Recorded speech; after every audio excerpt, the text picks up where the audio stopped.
Hi everyone. So today we're going to be talking about absolute value equations. Um, if you remember, absolute values take whatever's inside of them and makes it positive. So for example, if I had the absolute value of -3, that's equal to 3. If I had the absolute value of a +5, it doesn't change the sign, it's just still +5. So absolute values make whatever's inside of them positive. And we know how to deal with that when there's just numbers inside. But what we're going to talk about now is how to deal with it when there's variables inside.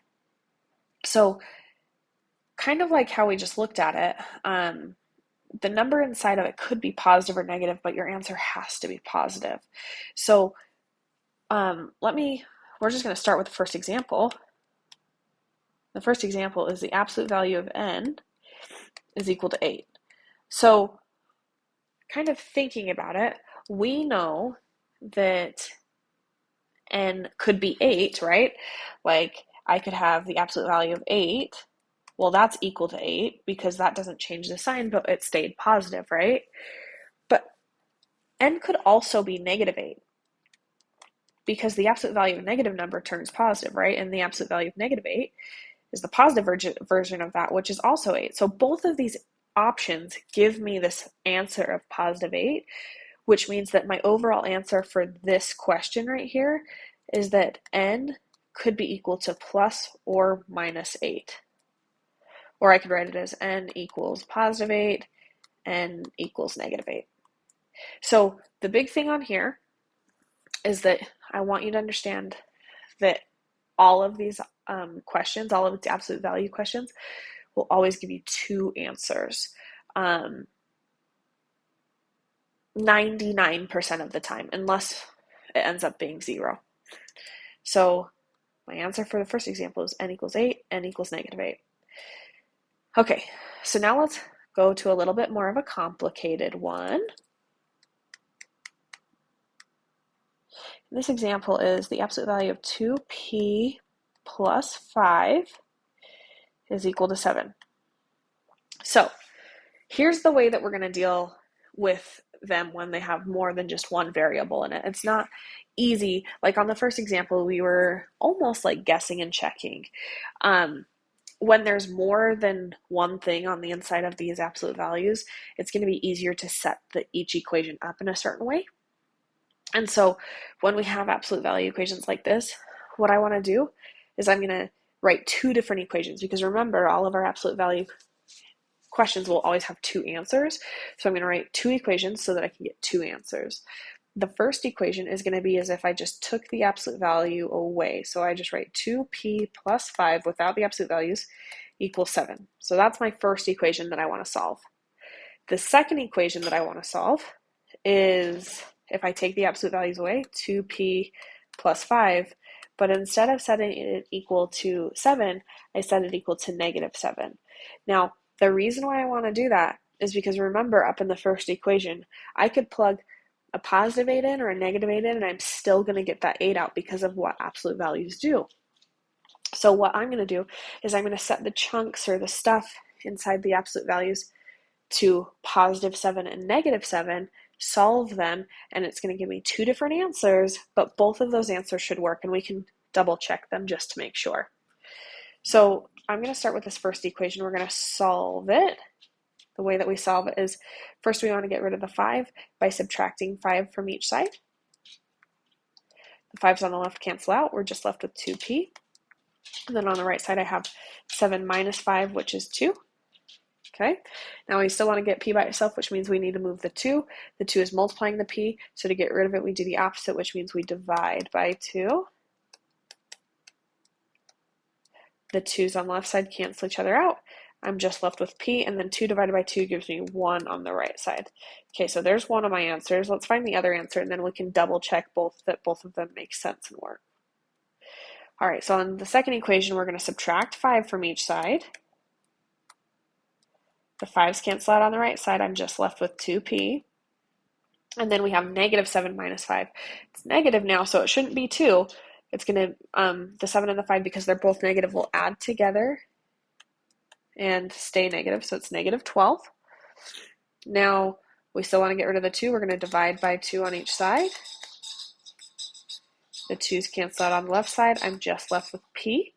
And then on the right side, I have negative 12 divided by 2, which gives me negative 6. And so my second answer is p equals negative 6. Notice that we actually did the exact same thing on both of these equations. We subtracted by 5 first and then divided by 2. But we got 2 different answers because they were set equal to 2 different things. Okay, let's just double check this really fast. So I'm going to go back to my original equation, which is the absolute value of 2p plus 5 equals 7. Now what if I replaced the p? We're going to replace it with this 1 first. So we're going to plug in 1 right here. And I would get 2 times 1, which is 2, plus 5 equals 7. Well, 2 plus 5 is 7. So it's saying the absolute value of 7 is equal to 7, which totally makes sense because the absolute value makes things positive. But if it's positive inside the absolute values already, your answer's just 7. Okay, great. Now let's do the same thing, but I'm going to replace the p with my second answer, which is negative 6. Now I've got 2 times negative 6, which gives me negative 12, plus 5 equals 7. Negative 12 plus 5 gives me negative 7. So I have the absolute value of negative 7 is equal to 7, which also makes sense because the absolute value signs make anything inside of it positive. So the positive version of negative 7 is positive 7, and positive 7 is equal to positive 7. All right, let's look at another example. And this example is 4, absolute value of m minus 3 plus 1 is equal to 17. So in the last 2 examples, we only had stuff inside the absolute value. In this example, we have numbers on the outside of the absolute values as well. Even though it looks like something that we can distribute that for, we can't because these are absolute values rather than parentheses. So the way that we deal with the numbers on the outside of the absolute values is we have to first solve or move those numbers over to the other side so that we can get the absolute value by itself. Once we get the absolute values, the chunks inside the absolute value by itself, then we can solve it like what we were doing on that previous example. So I need to get rid of the 1 and the 4 first, then we can solve. So I'm going to draw this line because it's kind of like solving an equation almost, or like a partial equation. And we got to get rid of the 4 and the 1. I'm going to get rid of the 1 first because it's adding. The way that I get rid of the 1 is by subtracting because that's opposite of adding. So these 1's cancel out and I'm just left with 4 times the absolute value of m minus 3. And that's equal to 17 minus 1, which is 16. Okay, I still want to get this absolute value by itself, which means I need to get rid of the 4. The 4 is multiplying the absolute value because it's like right next to it. So to get rid of it, we do the opposite of multiplying, which means we're going to divide each side by 4. These 4's cancel each other out. I'm just left with the absolute value of m minus 3. And then on the right side, we have 16 divided by 4, which is 4. Okay, so now it looks more like that example number 2 that we just did. So we have an absolute value of m minus 3 is equal to 4. Once we get this absolute value by itself, now we can write those 2 equations that we were talking about. So the first one is if I just took the absolute value off, which gives me m minus 3 is equal to 4. Then the second equation is when I still take the absolute value off, but now instead of setting it equal to positive 4, we set it equal to negative 4. All right, now we're going to just solve both of these equations. To get m by itself, we would add 3 to both sides. 3's on the left cancel out. I'm left with m, and then 4 plus 3 is 7. And then on the second equation, we're going to add 3 as well because we didn't change what we're doing. We're just changing the answer portion. So these 3's cancel each other out. I'm left with m on the right side.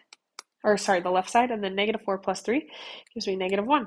So my 2 answers are that m is equal to negative 1 and m is equal to 7. All right, let's go through one more example, and this is kind of a special case example. So this is negative 3, absolute value x plus 2 minus 5 equals 7. So First step, we've got to get the absolute value by itself.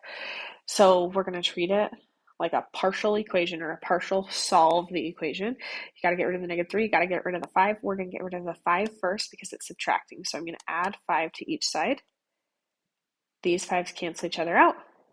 And then I've got negative 3 absolute value of x plus 2 equals 12. Notice that I didn't combine like terms. Like, even though I have this 2 and the 5 on the left side, they're not considered like terms because one's inside of this absolute value. And so I can't take it outside of the absolute value until I get rid of everything on the inside, or until I get rid of the outside of the absolute value. So we can't combine like terms. We can't distribute. We have to just get rid of the stuff on the outside, like as if it was an equation to solve. Okay, now we still want to get the absolute value by itself in this example. So we've got to get rid of this negative 3. The negative 3 is multiplying the absolute value. So to get rid of it, we're going to divide by negative 3 on each side. Make the line a little bit longer. The negative 3's on the left side cancel each other out. I'm just left with the absolute value of x plus 2. Then on the right side, we've got 12 divided by negative 3, which gives me negative 4. Now, let's look at this together a little bit. From here, normally what we would do is we would write our two equations. But this is a special case. The reason why we consider it a special case is because we have an absolute value that's equal to a negative number. At the beginning of this video, we talked about how absolute values make everything positive. And so when we have absolute value equations that are set equal to negative numbers, like after we have just the absolute value by itself, my answer for this is that there are no solutions. Once again, the reason why there are no solutions is because you cannot have an absolute value equal to a negative number. It just won't work. It won't happen.